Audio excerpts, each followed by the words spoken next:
అమ్మా కంచన్, ఇదిగో నీకోసం కేసరి మరియు మీగడ ఉన్న పాలు తీసుకొచ్చాను. ఇది తాగు. ఇది నీ పుట్టబోయే బిడ్డకు చాలా మంచిది. థాంక్యూ పెద్దత్తయ్య. అప్పుడే కంచన్ యొక్క చిన్న అత్తగారు అక్కడికి వస్తారు. ఓహో, చాలా సేవలు జరుగుతున్నాయి ఇక్కడ.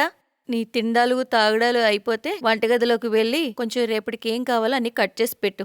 నిఖిల్ తెల్లవారు ఆఫీస్కి వెళ్ళాలి. ఇప్పుడే అన్నీ కట్ చేసి పెట్టుకుంటే ఉదయం చేయడానికి ఈజీగా ఉంటుంది. వంటగదంతా శుభ్రం చేసి పడుకో, అర్థమైందా? లేదంటే వంటగదంతా కాకరోచులు ఒకదానికొకటి తోడై ఎక్కువైపోతాయి. అలాగే అత్తయ్య. కంచన్కి ఇద్దరు అత్తగార్లు, ఆశా మరియు ఉర్మిళ. కంచన్ వాళ్ళ ఆయన పేరు నిఖిల్. నిఖిల్ వాళ్ళ నాన్నగారు 2 పిల్లలు చేసుకున్నారు. మొదటి భార్య ఆశాకు పెళ్ళైన 8 సంవత్సరాలకు కూడా ఎవరు పిల్లలు పుట్టలేదు. అయితే పిల్లల మీద ఆశతో అతను ఉర్మిళని మళ్ళీ పెళ్లి చేసుకున్నారు. నిఖిల్ని పేరుకే ఉర్మిళ కన్నది. తన మంచి చెడు అంతా కూడా చిన్నప్పటినుంచి ఆశాయే చూసుకుంది. ఆశ శాంతి స్వభావం గల మనిషి. ఆమె కంచన్ను చాలా బాగా చూసుకునేది. ఇక కంచన్ తల్లి కాబోతుందని తెలిసి తన్ని ఇంకా ముద్దుగా చూసుకోవడం మొదలుపెట్టింది. కాని ఉర్మిళ మాత్రం కంచన్ని ఎప్పుడూ ఏదో ఒక పని చెప్పడానికి పిలుస్తూ ఉండేది. ఏ కంచన్, నువ్వింకా హాలే శుభ్రం చేస్తూ కూర్చున్నావా? అరే, సాయంత్రం అయిపోతుంది. సూర్యాస్తమం అయ్యేలోపు కొంచెం ఇల్లు తుడుస్తూ ఉండు. అయినా నీకు తెలుసు కదా, సూర్యాస్తమం అయిన తర్వాత ఇల్లు ఊడ్చకూడదని. మరియు తులసంకు దీపం కూడా పెట్టాలి. పద, త్వరగా చెయ్యు. అమ్మా కంచన్, నేను వరండా శుభ్రం చేస్తాను. నువ్వు ఈలోపు హాల్ అంతా తుడిచే. ఆశ ఎప్పుడూ కంచన్కి హెల్ప్ చేస్తూ ఉండేది. అప్పుడప్పుడు తనకిష్టమైన వండి పెట్టడం మరియు తనకి హాస్పిటల్కి కూడా తీసుకువెళ్లడం, ఆమెకు ఫ్రూట్స్ కట్ చేసి ఇస్తుండేది మరియు ఇంట్లో పని కూడా సహాయం చేస్తూ ఉండేది. అలాగే కొన్ని రోజులు గడిచాయి. ఇప్పుడు కంచన్కి 4వ నెల. విను, ఈ బట్టలన్నీ ఉతికేసి పైకి తీసుకెళ్లి ఆరబెట్టేసే. ఇంకా పైన అప్పడాలు కూడా ఆరబెట్టాను, అవి కూడా తీసుకొచ్చే. ఉర్మిళ, ఎందుకు ఈ అమ్మాయిని అంత హింసిస్తున్నావు? నీకు తెలుసు కదా తనుట్టు మనిషి కాదని. అయితే నేను కూడా పిల్లల కన్నాను. ఈ ప్రపంచంలో ఇంకా ఆడవాళ్ళున్నారు. ఇంటిని చూసుకుంటూ పిల్లలను కంటూ ఉన్నారు. అయినా అక్క, మొదట్నుంచి నేను మిమ్మల్ని నిఖిల్ విషయంలో ఏం అనలేదు. కానీ ఇప్పుడు నా కొడుకు కోడల విషయంలో జోక్యం చేసుకుంటే బాగోదు. అయినా తన కోళ్ళు. నేను తన్ని బాగా చూసుకుంటానో లేదా తిడతాను. మీరు మధ్యలో జోక్యం చేసుకుంటే మటుకు బాగోదు, అర్థమైందా? ఇంట్లో ఆ ఇద్దరు అత్తగార్ల మధ్య జరిగేదంతా కూడా నిఖిల్ చూస్తూ ఉంటాడు. తన్నంత బాగా చూసుకోవడం చూసి కంచన్ కూడా పెద్ద అత్తగారికి చాలా విలువనిస్తుంది మరియు వరకు సేవ్ చేస్తుంది. ఇటు చూడండి పెద్దత్తయ్య, నేను మీకోసమే చీర తీసుకొచ్చాను. ఈ రంగంటే మీకు చాలా ఇష్టం కదా, అయినా మీరు కొత్త చీర కొనుక్కొని ఎన్ని రోజులైందో. చాలా ధన్యవాదాలు తల్లి. ఆ పైవాడు నిన్నెప్పుడు ఇలాగే చల్లగా చూడాలి. మా నిఖిల్ చాలా అదృష్టవంతుడు. వాడికి నీలాటి పిల్ల దొరికింది.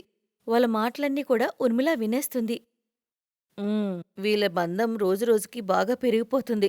కానీ నేను వీళ్ళిద్దరి బంధాన్ని గాజులా చీరేస్తాను చూడు. ఉర్మిళ తన కంత్రి బోర్ను ఉపయోగించడం మొదలు పెడుతుంది మరియు ఛాన్స్ దొరకగానే అది వాళ్ళపై చూపిస్తుంది. ఒకరోజు, కంచన్, నేనైతే అక్కకి చాలా చెప్పి చూశాను, కాని ఆమంటుంది నువ్వు ఇది ఎత్తి లోపల పెట్టగలవని. కానీ అత్తయ్య, అంత బరువు ఇలాంటి టైంలో. అయినా పెద్దత్తయ్య అలా అన్నారంటే నమ్మలేకపోతున్నాను. అదే కదా, అదే నువ్వు తన సొంత కోడలువైతే తనెప్పుడు ఇలా చేసేది కాదు. నువ్వు సొంత పిల్లవు కాదు కదా, అందుకే ఆవిడలా అన్నారు. నాకు తెలుసు, మన వంశం ముందుకు వెళ్ళడం ఆమెకు అస్సలిష్టం లేదు. ఈ సిలిండర్ని నేనే లోపల పెడతాను. నా కోడలువంటే నాకు నీ గురించి టెన్షన్ ఉంటుంది కదా. అయితే ఉర్మిళ ఆశా మీద లేనిపోనివన్నీ చెప్పి తన మనసు మార్చడానికి చూసింది. కంచన్కి ఆమెలో ఇంత మార్పు చూసి నమ్మబుద్ధి కాలేదు. అయితే 2 రోజుల తర్వాత నిఖిల్ కంచన్ కోసం చీర కొంటాడు మరియు ఉర్మిళ నెమ్మదిగా చీర తీసి ఆశా బెడ్ పైన పరుస్తుంది. ఆశ గాఢమైన నిద్రలో ఉంటుంది, అందుకే ఆమెకేమీ తెలీదు. ఉర్మిళ కంచన్ను పిలుచుకొని వస్తుంది. అది చూశాక కంచన్కు చాలా కోపం వస్తుంది. పెద్దత్తయ్య, ఏంటిది? ఈ చీర నిఖిల్ నా కోసం ఎంతో ప్రేమగా తీసుకొచ్చారు. నేనిది శ్రీమంతంకి వేసుకుందాం అనుకున్నాను, కాని మీరు. అది ఇక్కడికి ఎలా వచ్చిందో నాకు తెలీదు తల్లి. మీరసలు నాతో మాట్లాడకండి. ఇద్దరి మధ్య వచ్చిన ఈ అపార్థం చూసి ఉర్మిళ చాలా సంతోషిస్తుంది. ఇలా కాలం గడిచింది. ఒకరోజు ఆశ కంచన్ దగ్గరకు వచ్చింది. అమ్మా కంచన్, నేను నీకోసమని లడ్డూలు చేసి తెచ్చాను. ఇది రోజుకొకటి తిన్నా ఒకవైపు నీకు, మరోవైపు బిడ్డకు కూడా చాలా మంచిది. అప్పుడే ఉర్మిళ శాండ్విచ్ తీసుకుని వస్తుంది. తీసుకోమ్మా. నాకు తెలుసు నీకు గ్రిల్ శాండ్విచ్ తినాలని ఉన్నదని. నీకిది చాలా ఇష్టం కదా, తీసుకో, ఇది తిను. అత్తయ్య, నేను మీరు తెచ్చిన శాండ్విచే తింటాను. మరి పెద్దత్తయ్య, ఆ లడ్డూలు మీరు తీసుకెళ్ళిపోండి, నేను తినలేను. ఉర్మిళ వాళ్ళిద్దరి మధ్య ఉన్న గొడవను చూసి సంతోషిస్తుంది మరియు కంచన్ పెద్దత్తయ్యతో ఇంకేం మాట్లాడదు. కొన్నాళ్ళు అలాగే గడిచాక కంచన్ శ్రీమంతం దగ్గరకొచ్చింది. అందరూ వచ్చి కంచన్ని ఆశీర్వదిస్తారు. అయితే అప్పుడే ఆమెకు దాహం అనిపించి వంటగదిలోకి వెళ్తుంది. ఆమె లోపలికి వెళ్తుండగా ఆశాలాగే చీర కట్టుకుని ఉర్మిళలా అక్కడికి వస్తుంది మరియు మూతికి మాస్క్ వేసుకుంటుంది. వెనక నుండి ఆమె చేయిని పట్టుకుని తిప్పేస్తుంది. ఈసారి కాస్త గట్టిగానే తిప్పుతుంది. వదలండి పెద్దత్తయ్య, వదలండి. నాకు తెలుసు మీరీ పని ఎందుకు చేస్తున్నారో. మీరు ఇదే అవ్వాలనుకుంటున్నారు కదా. వంశమంత పాడైపోయిందని. మీకంటూ పిల్లలే లేరు. జరగండి, నన్ను వదలండి. కాని అక్కడికి నిఖిల్ మరియు ఆశాదేవి వస్తారు. అప్పుడు విమల అసలు రూపం బయటపడుతుంది. దానర్థం ఇదంతా మీరే చేస్తున్నారా? మరియు పెద్దత్తయ్య మీద చెడ్డగా చెప్తారా? ఛీ, మీరు సిగ్గుపడాలి. అమ్మా, నువ్వు నన్ను కన్నావు కదా, కాని పెద్దమ్మ మాత్రం నన్ను చూసుకున్నారు. దానికైనా కొంచెం మర్యాద ఇవ్వాల్సింది. ఈరోజు మాత్రం ఆ హద్దులన్నీ దాటేశారు.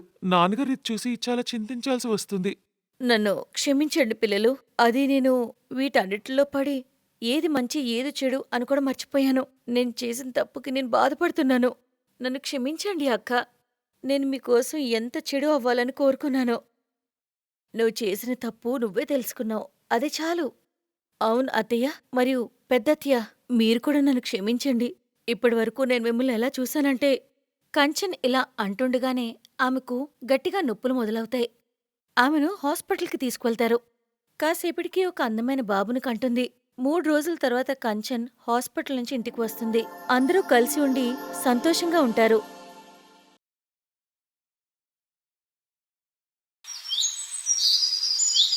ఇక్కడ కూర్చొని టీవీ చూస్తున్నావా? బజార్కెళ్ళి కూరగాయలు తీసుకురావే. నువ్వేమీ నా సొంత కూతురివి కాదుగా నిన్ను కూర్చోబెట్టి పోషించడానికి. ఎళ్ళవే, కాసేపు నేను విశ్రాంతి తీసుకుంటాను. సరేనమ్మా, ఇప్పుడే వెళ్తాను. అక్షర బాధపడుతూ బజార్కి వెళ్తుంది. షర్మిల తన సవతి తల్లి. అక్షరాన్ని అస్సలు ఇష్టపడదు. ఆ రోజు అక్షర మండు టెండలో కూరగాయల సంచి మోసుకుని వస్తూ ఉంటుంది. అప్పుడే ఒక బైక్ వచ్చి తన పక్కనే ఆగుతుంది. దానిమీద రోనక్ అనే అబ్బాయి కూర్చునుంటాడు. అప్పుడతను, మీరు ఇంత ఎండల్లో వెళ్తున్నారేంటి? నేను డ్రాప్ చేయనా? రోనక్ చూడ్డానికి చాలా హ్యాండ్సమ్గా ఉంటాడు. అతన్ని చూడగానే అక్షర సరే అంటుంది. రోనక్ అక్షరాన్ని ఇంటి దగ్గర దింపుతాడు. ఇద్దరు ఫోన్ నెంబర్స్ ఎక్స్చేంజ్ చేసుకుంటారు. దాంతో వాళ్ళు ఇప్పుడు చాటుగా మాట్లాడుకుంటూ కలుసుకుంటూ ఉంటారు. కొద్ది రోజుల్లోనే వాళ్ళు ఒకరంటే ఒకరు ఇష్టపడతారు. ఆ తర్వాత ఇద్దరూ పెళ్లి చేసుకుందాం అనుకుంటారు. అక్షర అతని సవతి తల్లికి ఈ విషయం చెప్తుంది. కానీ ఆమె ఒప్పుకోదు. అమ్మా ప్లీజ్, ఈ పెళ్లికి ఒప్పుకో. నువ్వు ఒక్కసారి రోనక్ ఫోటో చూడమ్మా. రోనక్ ఫోటో చూడగానే షర్మిల చూస్తూ ఉండిపోతుంది. రోనక్ ఫోటో చూడగానే ఆమె ఇష్టపడ్డం మొదలు పెడుతుంది. వెంటనే వాళ్ల పెళ్లికి ఒప్పేసుకుంటుంది. ఎందుకంటే మనసులో షర్మిల రోనక్ని చాలా ఇష్టపడుతూ ఉంటుంది. పెళ్ళైన తర్వాత రోనక్ అక్షరతో కలిసి అత్తగారింటికి వచ్చాక షర్మిల ఇలా అంటుంది. రోనక్, అక్షర, మీరిద్దరూ నా దగ్గరే ఉంటే బావుంటుందని నాకు అనిపిస్తుంది. అంటే రోనక్ ఇల్లు వేరే ఊర్లో ఉందిగా, కానీ ఉద్యోగం కోసం మీరు ఈ ఊర్లోనే అద్దె ఇంట్లో ఉంటున్నారు. మన ఇల్లు ఉండగా మీరిద్దరూ అద్దె ఇంట్లో ఉండడం నాకు అస్సలు ఇష్టం లేదు. అందుకే మీరిద్దరికీ ఏం ప్రాబ్లం లేదంటే నాతో ఇక్కడే ఉండొచ్చు. అలానే నాకు కూడా కొంచెం తోడుగా ఉన్నట్టుంటుంది. ఏంటి సడన్గా అమ్మ ఇంతలా మారిపోయింది? పెళ్లికి ముందు ఇంత ప్రేమగా ఎప్పుడు చూడలేదు. అస్తమానం తిడుతూనే ఉండేది, ఇంటి పని మొత్తం చేయించేది. వాళ్ళిద్దరూ ఆమె మాటకి సరే అని ఆ ఇంట్లో ఉండటానికి ఒప్పుకుంటారు. అమ్మయ్యా, ఈ హ్యాండ్సమ్తో కలిసి ఉండొచ్చు. దీన్ని మాత్రం పనిలో పెట్టి రోనక్తో హాయిగా ఉంటాను. ఈ హ్యాండ్సమ్ని చూసిన మొదటిసారే నేను ప్రేమలో పడిపోయాను. ఆ తర్వాత ఒకరోజు అక్షర కిచెన్లో టిఫిన్ చేస్తూ ఉంటుంది. రోనక్ బాత్రూంలో స్నానం చేస్తుంటాడు. అప్పుడు అతను అక్షరాన్ని పిలుస్తాడు. అక్షరా, రూమ్లో ఉన్నది నువ్వేనా? కొంచెం నా టవల్ తెచ్చివ్వు, నేను తీసుకురావడం మర్చిపోయాను. అప్పుడు షర్మిల రోనక్కి టవల్ ఇస్తుంది. కాసేపు తర్వాత రోనక్ టవల్ కట్టుకుని బాత్రూంలోంచి బయటకొస్తాడు. షర్మిల అతన్ని చూస్తూ ఉండిపోతుంది. వీడు ఎంత హ్యాండ్సమ్గా ఉన్నాడో. నాకు వీడిని అల్లుడని పిలవడం అస్సలు ఇష్టం లేదు. వా, ఏం బాడీరా బాబు వీడిది. వీడి ముందు సల్మాన్ ఖాన్ బాడీ కూడా వేస్టే. వీడిని గట్టిగా హత్తుకోవాలనుంది. రోనక్ అత్తగారిని తన రూంలో చూసి ఇలా అంటాడు. మీరా ఆంటీ?